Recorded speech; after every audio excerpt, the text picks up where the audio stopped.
The sun never set on Vyerk's station. Not because there was no sun, there were three, but because the orbital platform spun just fast enough to create endless, disorienting twilight. For Commander Calen Hargrove, it was the least of his problems. His boots clanged against the deck plating as he followed a pair of Erythian guards down a corridor, their elongated legs moving with irritating grace. His own gait was a bit slower, stiff from the healing fracture in his left shin he'd earned during a training exercise 2 weeks prior. Calen didn't complain, he just kept walking. "Commander, this way," said one of the guards, its tone flat and metallic. Calen didn't bother replying. The Erythians didn't care for small talk. Their command structure was built on a rigid caste system, with higher-ranking officers speaking only when necessary. Calen had learned quickly that asking about someone's day was apparently an insult in their culture. He was brought to a large chamber, circular, with several tiers of seating carved into the obsidian walls. The ceiling was a dome of transparent alloy, showing the stars beyond.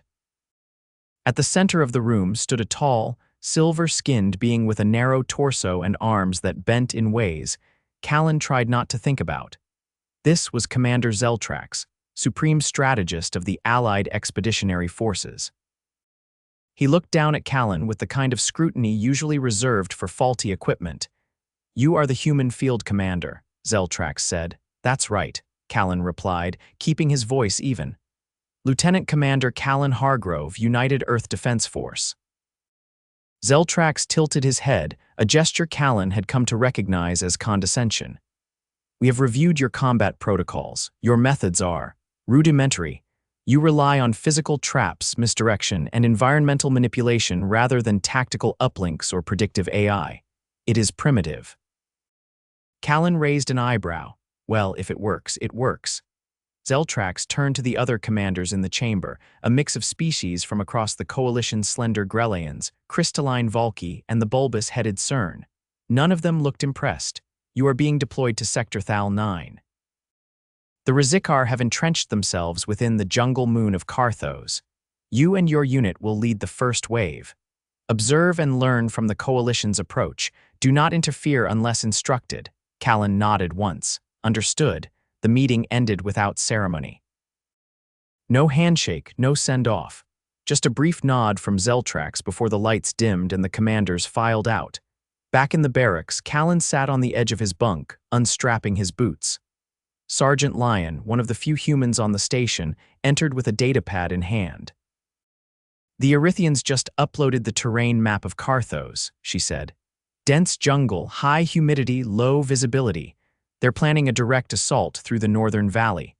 Calen snorted. "Of course they are. That's where the Rezikar want them to go." Lyon sat across from him, setting the datapad on the bench. "They're ignoring the southern pass. Too narrow for their walkers, apparently." Calen leaned forward, studying the map. "That's where we go. We set the traps along the eastern ridge and loop around. If the Rezikar push forward, we'll cut off their retreat." Lyon hesitated. "You know the Coalition's not going to like that. They don't have to like it. They just have to survive it." 2 days later, the transport shuttle descended through the thick atmosphere of Carthos. The jungle stretched endlessly below, a living carpet of green and black, veined with rivers and the occasional glint of metal, the Rezikar's outposts. The shuttle landed in a small clearing barely big enough for its footprint. Calen stepped off the ramp into ankle-deep mud, his rifle slung over his shoulder. The rest of his team followed, 10 humans, all handpicked from his unit back on Earth. They moved quickly, silently, disappearing into the trees like wraiths. They spent the first night rigging the eastern ridge. Calen knelt beside a cluster of roots, carefully setting a pressure-triggered explosive beneath a false rock. He checked the wiring twice before covering it with moss. Nearby, Private Dorn was stringing up tripwires between trees, each linked to small concussion charges designed to disorient rather than kill. By morning, they had set over 50 traps pits, snares, directional mines, all camouflaged with native flora.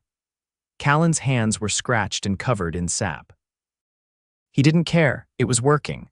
The Coalition began their assault at midday. From their vantage point on the ridge, Calen's team watched as the Erythian walkers lumbered into the valley, their sleek bodies gleaming.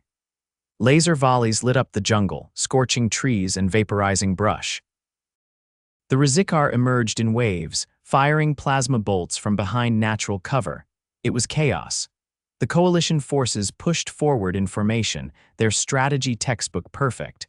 But the textbook hadn't been written for jungle warfare. The Rezikar retreated intentionally. Calen realized and lured the Erythians deeper into the valley. Then the explosions began. A line of traps along the lower ridge went off in sequence. Calen's team had set those too, knowing the Rezikar would try to flank. The resulting shockwave sent trees toppling and carved a fire line through the jungle. Trap line Alpha triggered, Lion reported over comms.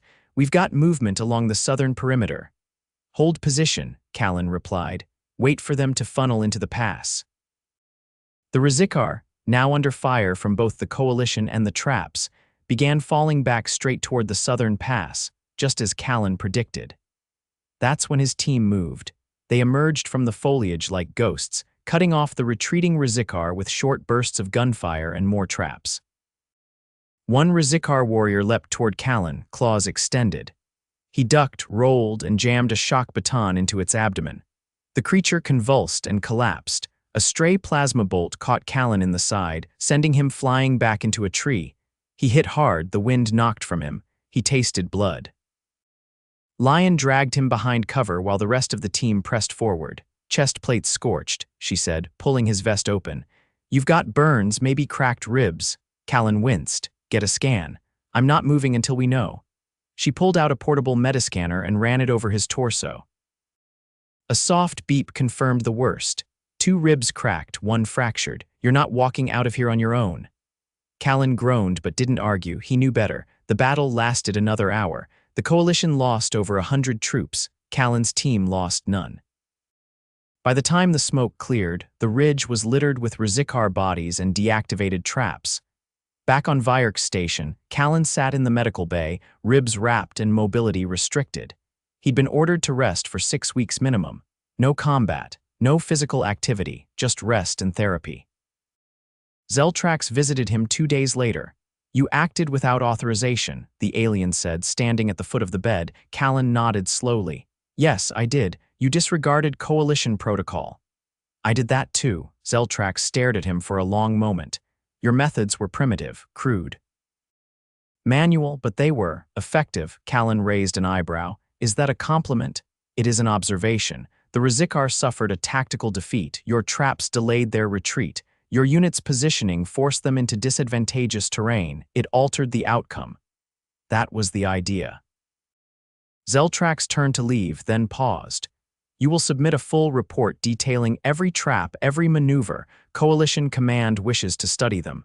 Calen grinned, then winced from the pain. You got it. As Zeltrax exited, Lion entered carrying a datapad. Guess what? She said. They're calling your tactics adaptive irregular warfare techniques. Calen chuckled. That's a fancy name for digging holes and tying strings to grenades. Still, they're impressed. Even the CERN offered a commendation. He leaned back carefully, eyes on the ceiling. Funny how primitive works when you're bleeding. Lion sat on the edge of his bed. You're not going to let them forget it, are you? Nope, but I'll let the traps do most of the talking. Calen hadn't slept in 22 hours. The med bay lights dimmed every 8 to simulate night, but his ribs flared each time he shifted, and the cot padding felt like it had been engineered by a species with no concept of vertebrae. He lay still, watching condensation bead along the vent above him. The scent of sterilizer lingered, faintly sweet and oddly reminiscent of burnt melon. He hated it. Everything about Vyark Station's medical wing was sterile in a way that felt indifferent, like the building itself didn't care whether you recovered or decomposed. A soft thrum preceded the door sliding open. He half expected Lion again, maybe with more news about some committee requesting another debrief.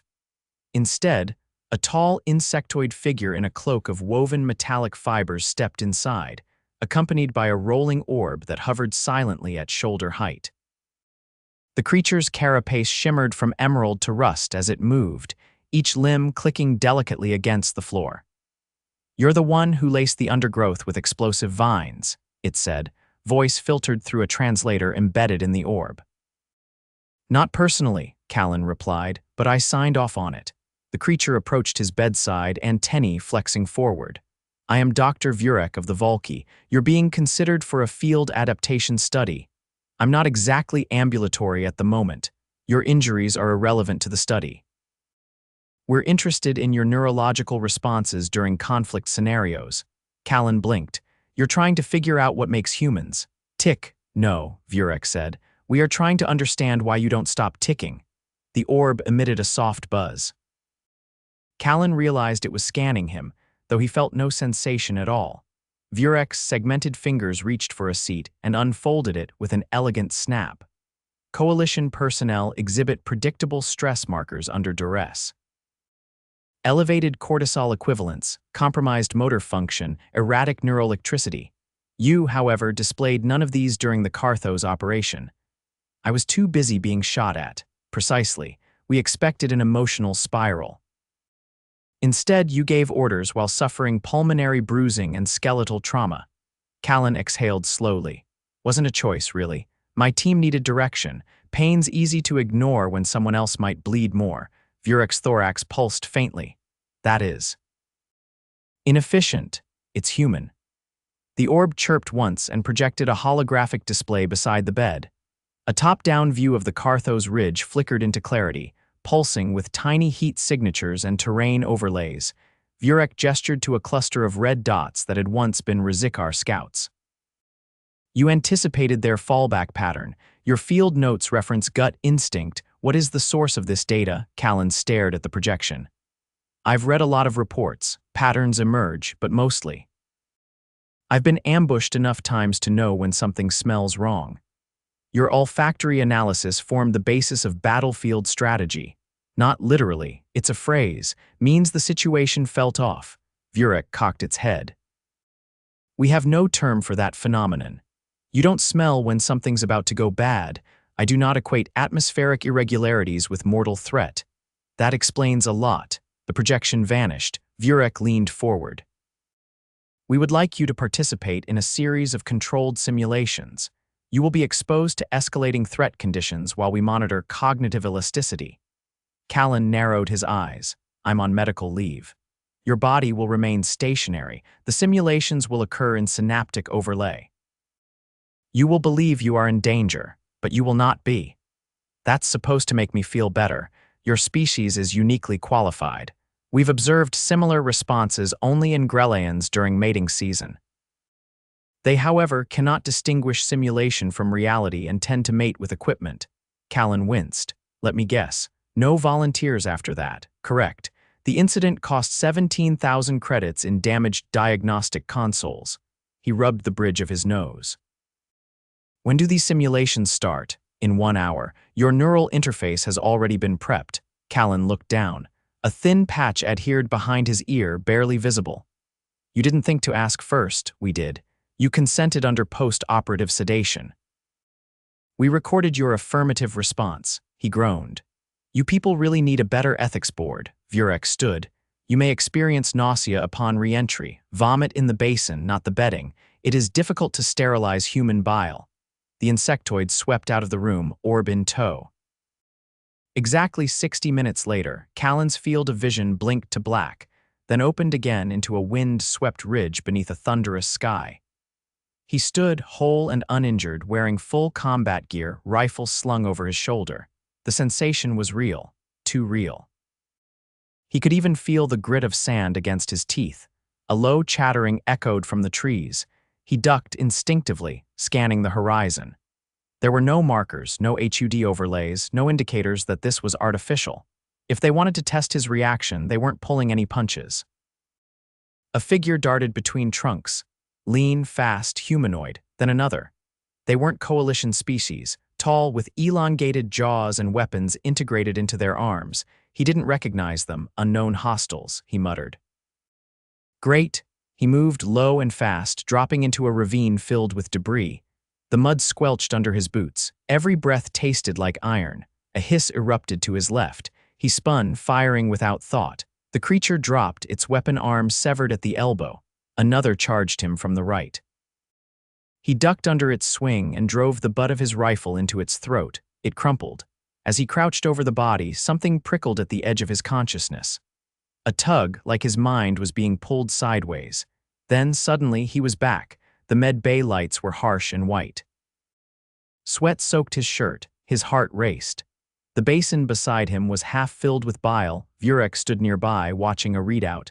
You engaged 5 targets, sustained 2 superficial wounds, countered an ambush with improvised cover.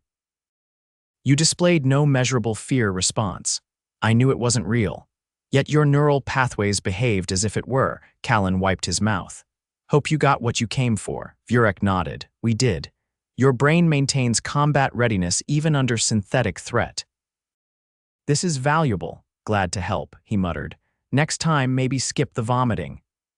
That was your system rejecting the simulation's sensory overload. We will adjust. Generous of you. Outside the med bay, footsteps approached. A Grelai officer entered, wearing formal robes with silver threading. A translator hung from her neck, glowing faintly. I am First Liaison Villani, she said. Coalition Command has requested your attendance at a strategic symposium. Calen blinked. I'm not even cleared to walk stairs. You will speak, others will listen. About what? About why you win. He leaned back against the pillow. Fine, but I'm not wearing robes. Villani tilted her head. Humans prefer ceremonial nudity. No, he said quickly. Just regular clothes. Acceptable. She turned and left. Vurek remained, fiddling with the orb. You will be studied for some time. I'm flattered. It is not a compliment, it is statistical inevitability. He closed his eyes. Just wake me up if I'm about to be ambushed again. You will not be, unless we decide to test long-term stress resilience. Calen groaned. I hate this place. You are adapting, that is your strength. He said nothing, the lights dimmed again. This time he managed sleep. The symposium chamber was colder than necessary. Not the kind of chill you could escape with an extra layer, but the sterile, mechanical cold that seeped into your joints and made every breath feel like it wasn't quite yours. Calen shifted in the reinforced chair they'd assigned him, the only one in the room that wasn't designed for something with an exoskeleton, a tail, or a respiratory sac. His ribs still weren't healed. The fracture in the 4th rib had only just started to calcify, and the bruising beneath the sternum made every inhale feel like it came with a price tag. He'd been cleared to attend, barely, with a thick wrap under his uniform and a low-dose analgesic patch on his flank. The Grelai nurse who applied it had warned him not to laugh, sneeze, or twist suddenly. He hadn't asked what would happen if he did. A dozen representatives sat around the curved table, each perched or coiled or magnetically stabilized in their own fashion. Zeltrak stood at one end, tall and gleaming, arms folded behind his back like he thought posture could replace flexibility. You will explain, Zeltrak said. From the beginning, every decision. Calen glanced at the slate in front of him, then he pushed it aside. There's not a lot to explain. We saw the terrain, anticipated behavior based on previous movements, and used the environment to our advantage. A CERN diplomat across the table twitched its mandibular fronds. That is not explanation, that is summary. Clarify the predictive framework. You want to know how we guessed where they'd move? Correct. You ever hunt something that's smarter than you think it is but still dumb enough to fall for its own plan? None of them reacted. Calen rubbed one eye. Right. Okay. We knew they'd retreat once the coalition moved in hard, but they don't retreat randomly. They like to fall back along familiar paths, places they've already cleared. That meant the Eastern Ridge. Yet you chose the Southern Pass. They knew we'd expect the Eastern Ridge. So we set traps there to make noise, force them to reconsider. Then we made the Southern Pass look like an oversight. Narrow trail, no obvious cover, just enough to seem like a mistake. The Valky scientist, Vurek, emitted a faint chitter from its translator orb. You exploited perceived incompetence as strategic bait, Calen nodded. Exactly. They didn't think we were organized enough to cover both routes, so they took the one that looked forgotten. The crystalline Grelai representative leaned in, eyes pulsing with faint bioluminescence. You engineered deception with deliberate imperfection. This is not standard coalition doctrine. Because coalition doctrine doesn't account for the enemy assuming we're idiots, Zeltrax's gaze narrowed. Our protocols are built on efficiency, not deception. That's the problem. You're too efficient. You telegraph your moves. The Rezikar know exactly how you'll respond to resistance, so they build around it. A long, low hum echoed from a speaker embedded in the ceiling. A sign, apparently, that the assembly should now respond. The CERN clicked. This human methodology cannot be scaled. It doesn't have to scale, Calen said. It has to adapt. You don't need bigger weapons, you need options. Vurek gestured to the orb, which projected a visual of the battlefield again, this time with animated overlays showing movement patterns. Red for Rezikar, blue for Coalition, green for Calen's unit. The green moved like a ripple, erratic, unpredictable, always ahead of the red. You lacked aerial support and computational targeting. Yet you achieved a 93% neutralization rate. Because we didn't rely on tech to think for us. We walked the ground, we felt the tension, we used our hands. The Grelai emitted a soft, vibrating tone. Approval, maybe, or gas. Zeltrax remained still. Your results are indisputable. But your methods cannot be taught. Sure they can, you just have to stop thinking like a machine. There was silence. Then the Valky tapped a claw against the table. Demonstrate. Calen blinked. What? Demonstrate your process. Recreate your tactical decision-making in a live environment. You want me to run a drill? Affirmative. You will be given 3 hours. A controlled terrain will be provided. The scenario will be blind entry. Calen looked down at his ribs, then back up. I'm still recovering. You may observe from command position, Vurek said. Your team will act under your instruction only. That, at least, he could do. Later that same rotation, he stood on the edge of the artificial terrain dome. A vast enclosed field nearly a kilometer wide, filled with dense undergrowth, uneven stone formations, and simulated weather. Rain fell in rhythmic intervals, and there was a constant low wind that blew mist into the observation booths. His team, 6 of them this time, half volunteers from the station's human contingent, half coalition troops unfamiliar with Earth tactics, waited inside the staging zone. They wore light armor and carried non-lethal training rifles. The enemy, a mix of drones and coalition AI constructs, had already been seeded into the terrain. Calen tapped the comm. Team, you're not going to win this by charging. Think like prey, then flip it. The human volunteers nodded. The others looked unsure. He pulled up the terrain scan. The coalition had designed this zone to test standard assault tactics, broad central clearing, flanking walls, and 2 overhead perches. Predictable, which made it vulnerable. He directed 2 units to feint toward the clearing, drawing fire. The rest slipped through the mist, cutting diagonally across the ridge. The Erythian on his team hesitated. Why move away from engagement zone? To make them commit to the wrong threat. Within 20 minutes, the AI constructs had overextended, leaving their central node exposed. A short burst from the rear squad disabled it, triggering the shutdown of all drones. The simulation ended with a chime. Overhead lights returned to neutral. Inside the observation booth, Zeltrax folded his arms again, this time with less rigidity. You used misdirection again. I used your assumptions against you. You believe this approach is sustainable? I believe your enemies won't stop adapting, so neither should you. The CERN representative stood. This session is concluded. Tactical models will be updated. As the chamber emptied, Vurek remained behind. You have redefined our parameters for adaptive conflict. I just did what made sense. You will return to Earth, for now.